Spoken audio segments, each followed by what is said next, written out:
नमस्कार। Super India news TV में आपका स्वागत है। मैं हूं राजेश आर्य। आइए देखते हैं आज का विशेष समाचार। सरकार की अग्नि परीक्षा बनता अग्निपथ।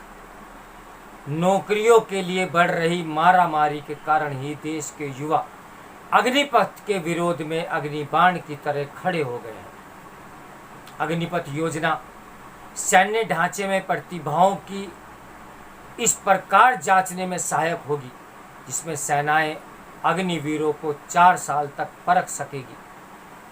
अग्निवीरों को सेना में वेतन के साथ साथ अनुभव और कौशल विकास का अवसर मिलेगा। सबसे योग्य एवं चौथाई अग्निवीरों को पूर्णकालिक सेवा के लिए लिया जाएगा। अमेरिका और यूरोप के कई देशों में ऐसे कार्य अनुभव और शागिर्दों की योजनाएं चलती हैं जिनमें भर्ती होकर युवा रोजगार के लिए जरूरी हुनर सीखते हैं। रूस, इजराइल, ब्राज़ील, तुर्की, स्विट्जरलैंड और स्वीडन जैसे 60 से अधिक देशों में ऐसी अनिवार्य भर्ती योजनाएं हैं जहां युवाओं को 1 से 2 साल तक सेना में काम करना पड़ता है और उन्हें वेतन भी नहीं मिलता। सरकार का कहना है कि अग्निपथ योजना से सेना में युवा सैनिकों का अनुपात बढ़ेगा। 4 साल परखने के बाद सबसे योग्य जवानों को रखने का मौका मिलेगा। पेंशन का लगातार बढ़ रहा बोझ हल्का होगा जिससे होने वाली बचत की आधुनिक रक्षा उपकरणों पर खर्च कर सेना को अधिक सक्षम बनाया जा सकेगा। अभी भारत के रक्षा बजट का 26% पेंशन पर खर्च होता है, जबकि दुनिया के सबसे बड़े रक्षा बजट वाले देश अमेरिका में रक्षा बजट का मात्र 10% और ब्रिटेन में 14% ही पेंशन पर खर्च होता है।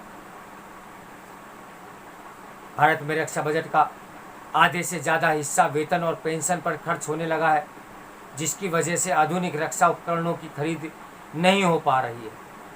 सैनिकों की संख्या बढ़ती जा रही है, लेकिन रक्षा साजो सामान पुराना पड़ता जा रहा है। पिछले 30 वर्षों में अमेरिका, रूस, चीन और ब्रिटेन जैसी सभी बड़ी सैन्य शक्तियों ने सैनिकों की संख्या घटाई है, लेकिन उन्हें आधुनिक उपकरणों से लैस किया है। भारतीय सेना में इसका उलट हो रहा है। भारतीय आधुनिक युद्ध के लिए देशों को बड़ी सेना के बजाय अत्याधुनिक उपकरणों से लैस चुस्त दुरुस्त सेना की कहीं अधिक जरूरत होती है। अग्निपथ योजना इसी दिशा में बढ़ने का एक कदम है। अब सवाल उठता है कि भारत के युवा अग्निपथ योजना को लेकर इतना बवाल क्यों कर रहे हैं। इसकी पहली वजह तो यही है कि कोविड महामारी की वजह से पिछले 2 वर्षों में सेना की भर्तियां नहीं हुई। जो युवा 2 वर्षों से सेना की स्थायी नौकरी के लिए परीक्षा दे चुके थे या उनकी तैयारी कर रहे थे, उन्हें भर्ती के बाद सेना की स्थायी नौकरी और पेंशन जैसी दूसरी सुविधाओं के न मिलने से नाराजगी है। अग्निपथ की भर्तियों में से 1/4 को सेना में स्थायी रूप से रखने की बात, बचे 3/4 को केवल 4 साल तक रहने की बात हो गई है। दूसरी वजह है अग्निवीर का प्रमाण पत्र। अनुभव और कौशल के बावजूद स्थायी और अच्छा रोजगार न मिल पाने का भय, जो पिछले 5-6 वर्षों से बढ़ रही बेरोजगारी के कारण फैला हुआ है।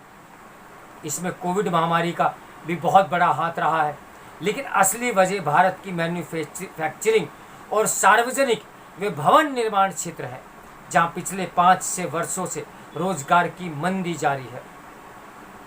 भारत में रोजगार की स्थिति पर नजर रखने वाली विभिन्न एजेंसियों के आंकड़े बताते हैं कि पिछले 5-6 वर्षों में मैन्युफैक्चरिंग रोजगारों की संख्या करीब 5.61 करोड़ से घटकर 2.7 करोड़ रह गई है।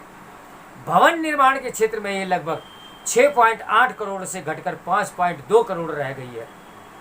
बहुसंख्यक कामकाजी आबादी वाले भारत जैसे देश की अर्थव्यवस्था के 2 बड़े क्षेत्रों में लगभग 4 करोड़ रोजगार घटने से बेरोजगार युवाओं को एक तरह की हताशा छा गई है। सरकार की मेक इन इंडिया और आत्मनिर्भर भारत जैसी योजनाओं के प्रोत्साहन के बावजूद रोजगार में मंदी की स्थिति कायम है। भारत में रोजगार तलाशने वालों की बड़ी संख्या उन लोगों की है जो कृषि क्षेत्र में गुजारा न पाने के कारण दूसरे क्षेत्रों में काम तलाशने लगे हैं। उनके पास सेवा और तकनीकी क्षेत्रों में काम करने के लिए आवश्यक योग्यता नहीं होती। ऐसे लोगों को मैन्युफैक्चरिंग और कंस्ट्रक्शन में ही काम दिलाया जा सकता है। चीन में फिलहाल कामकाजी आबादी भारत से काफ़ी कम है, फिर भी वहाँ मैन्युफैक्चरिंग में 11 करोड़ से ज़्यादा लोग कार्यरत हैं। यह भारत की तुलना में करीब 4 गुना से भी अधिक है। इसलिए भारत को मैन्युफैक्चरिंग में रोजगार बढ़ाने के लिए युद्ध स्तर पर काम करना होगा। इस मार्ग में सबसे बड़ी रुकावट पूंजी का अभाव, लाल फीताशाही और भ्रष्टाचार है। उद्योग लगाने के लिए बड़ी मात्रा में पूंजी जुटाने का जोखिम उठाना पड़ता है। उसके बाद स्थानीय, प्रादेशिक और केंद्रीय सरकारें, एजेंसियां और राजनीतिक हितों से जुड़ना पड़ता है। भारत में अधिकांश लोगों की क्रय शक्ति कम है, इसलिए मैन्युफैक्चरिंग के विकास के लिए चीन के तरह निर्यात को प्रोत्साहित देने वाली नीति आवश्यक है। इसका दूसरा विकल्प है वस्त्र उद्योग, चमड़ा उद्योग और कुटीर उद्योग जैसे उद्योगों को बढ़ावा देना, जिसमें पूंजी कम लगती है और ज़्यादा लोगों को रोजगार मिलता है। बांग्लादेश और वियतनाम ने यही रणनीति अपनाकर निर्यात के मामले में भारत से बाजी मार ली है। कुछ लोगों का तर्क है कि भारत का घरेलू बाजार काफ़ी बड़ा है, इसलिए उसे बांग्लादेश और वियतनाम की तरह निर्यात पर निर्भर रहने की ज़रूरत नहीं है। लेकिन समस्या यह है कि भारत अपने घरेलू बाजार के लिए भी माल कहाँ बना पा रहा है। घरों और कारोबारों की छोटी से छोटी चीज़ें चीन से आ रही हैं, क्योंकि चीन उनका बड़े पैमाने पर निर्माण करता है और भारत के निर्माताओं से कम लागत पर बेच रहा है। इसलिए छोटे छोटे कारखाने से भी काम नहीं चलेगा।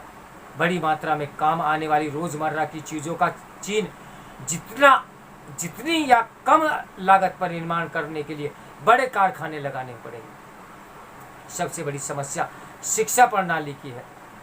प्रायोगिक और पेशेवर शिक्षा को छोड़ दें तो भारत की सामान्य शिक्षा प्रणाली बच्चों की शारीरिक क्रम, काम धंधे और कारोबार से दूर रखती है। पढ़ लिख कर वे कुर्सी वाली नौकरी के सिवा कुछ करने की सोच ही नहीं पड़ पाते। सरकारी और आजीवन चलाने वाली नौकरियों के लिए बढ़ रही मारामारी इसी का नतीजा भी है।